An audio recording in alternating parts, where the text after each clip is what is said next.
You have all probably know about the new generation of My Little Pony Friendship is Magic. It has for one reason or another to become an overnight sensation. Whether or not you like the show yourself, you have to admit that it is success and is impressive. However, it raised the question Laura Frost has worked on the popular shows and has been working on her own line of toys, Galaxy Girls. How did she wind up creating the remake of some 80s toy Common Central instead of working on her own ideas? It could be that she's just nostalgic about her childhood of My Little Ponies toys or something, but even then, what artists wouldn't rather work on their own ideas? I read this news story a few years ago. It was about 6 girls who all went to the same school and died on the same day, January 18th, 1989. A friend of mine from the NC sent me this article from a small local newspaper. I forgot about it until I was watching a few episodes of My Little Pony, and I realized the main character are surprisingly similar to the girls who died. I decided to look at the article again. The paper had either got shut down or I had misremembered the name. So tried to track it down from my old World of Warcraft buddy and asked him for the article. Turns out he happened to have the file saved on his computer, and I was right. The divine connections here. The first girl, named Samantha Gales, was obviously the inspiration for Fluttershy, a shy, inconverted girl. What her classmates didn't know was that she was consistently abused at home by her mother and stepfather. Her mother conceived her at the age of 15, and blame poor Samantha for ruining her life. The made Samantha self-conscious. When her stepfather moved in, this made the neglect worsen. The stepfather never liked having to take care of Samantha when her mother was away. So he would lock her in the basement and leave her sometimes for the whole day. Her mother tolerated this, and as she grew, her mother would hit Samantha for talking out of turn. When her half-sister was born, the abuse became considerably worse. She would be starved and forced to sleep outside, and sometimes beaten outright because she dressed shabby clothes and low self-esteem, and she would often picked on by other kids at school. Her only friends were animals she could rescue, which her family would get rid of. She committed suicide by overdosing Lavalum. The second, named Jance Walser, was always one of the popular girls. She was rich, smart, beautiful, and seemed to live a charmed life. However, her parents argued consistently about really only together for appearance. She was held up to a high standard. She made her perfectionist. She wanted to be designer and lived in Paris. But her parents wanted her to remain in Carolina and marry a proper man, and one of the good breedings of a high income. For the most part, her parents ignored her. Her parents' only concern was appearing rich and high social standards. But in reality, her mother married her father because of the money, and since he had accumulated so much debt, they had been losing money fast. This is what got her interested in fashion instantly, since she started making her own fashionable clothes to maintain the appearance of wealth. She died in a car crash when her mother and father got into another argument over money. While she was driving, her neck snapped on impact, and she died instantly. She was clearly the inspiration of rarity. Then there was Alexandria Matthews. Alex was an competitive girl. She always sought out to be the best of the best, especially at sports, trekking in particular. Her father always wanted a boy, and since her mother was declared incapable of having another child, he decided to raise her as if she was his own son. In the end, though, she loved her mother and father, and was more than happy to play sports with her father. She was excelled at them. Even then, this made her popular, and at the time she was in high school, she was being sought out by athletic scouts in the colleges all over the country. This made her try even harder. She had always wanted to compete in the Olympics. However, when she was 15, her mother, who had been told that she could never have another child, had a son. After that, her parents didn't pay even very much attention to her, and made her more determined to succeed. She ended up pushing herself too hard at track. She neglected her friends, her grades, and her personal health. At one point, she became so desperate, she was taking steroids. What her and her family didn't know was that she was a minor heart condition that the steroids worsened. Since she was pushing herself hard physically as well, she ended up collapsing during a match due to her heart complications.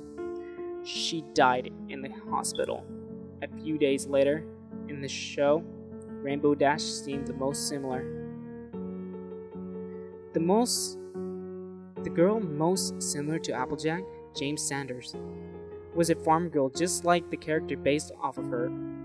What the show didn't include was that her farm was run down and her family was always struggling with money. She oftentimes worked odd jobs and under the table to try and help to support her family. She had many brothers and sisters, and she was the second which met and was up to her, and her brother take care of her and the youngsters.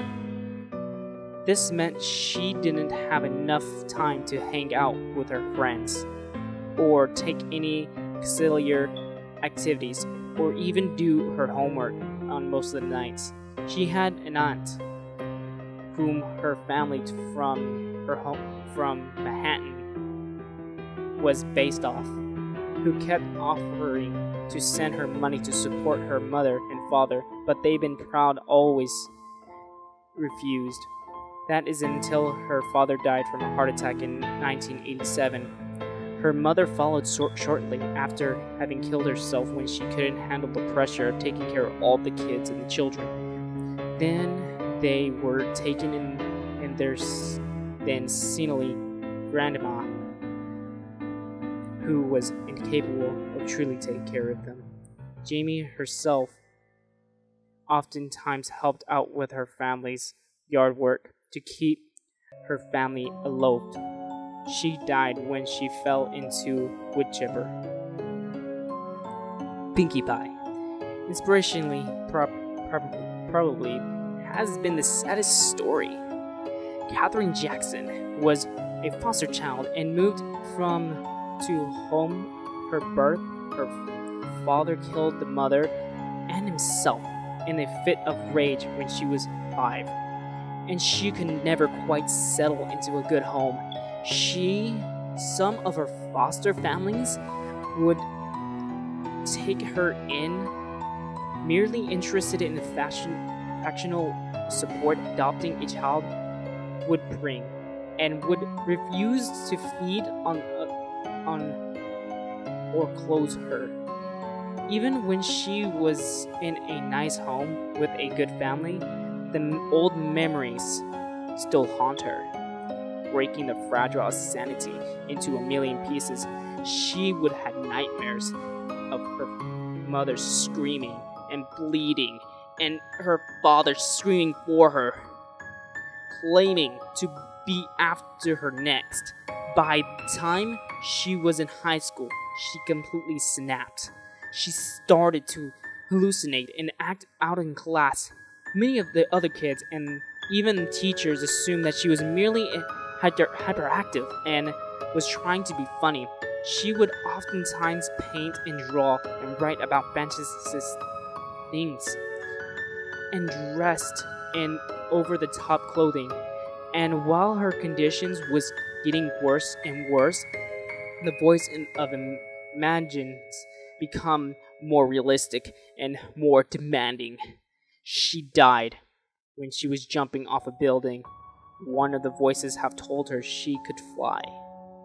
What makes the last fact even more chilling is that Lauren originally designed Pinkie Pie to be a Pegasus, as seen in her early development sketches.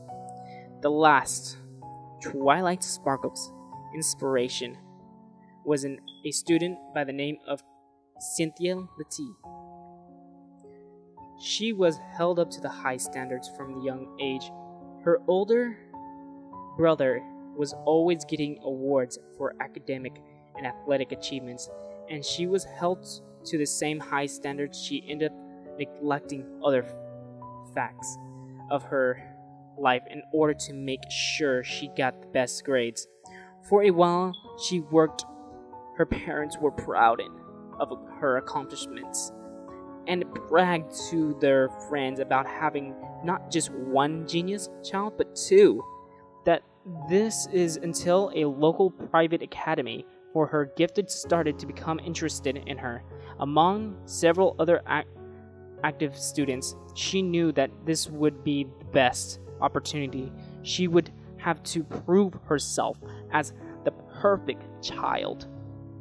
But the pressure was high. She knew that there was limited spots of new students. She became a little desperate. She studied to the point where she hardly eat and never sleep.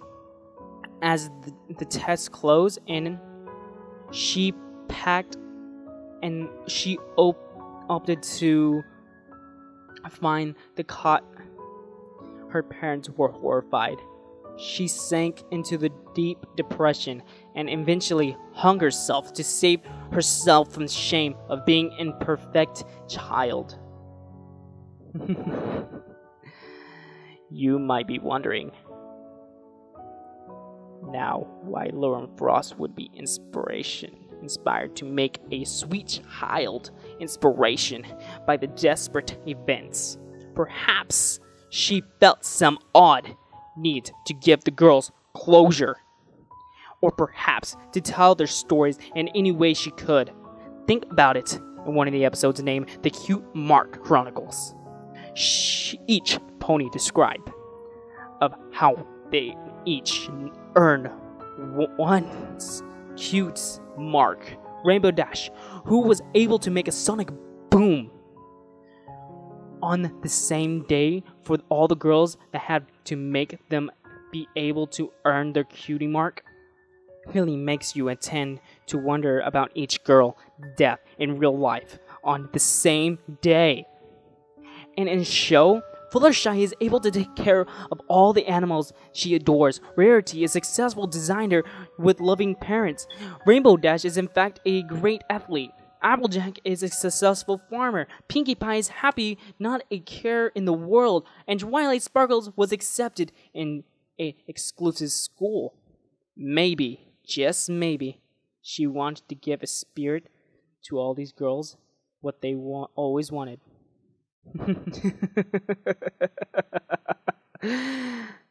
And I think they're happy.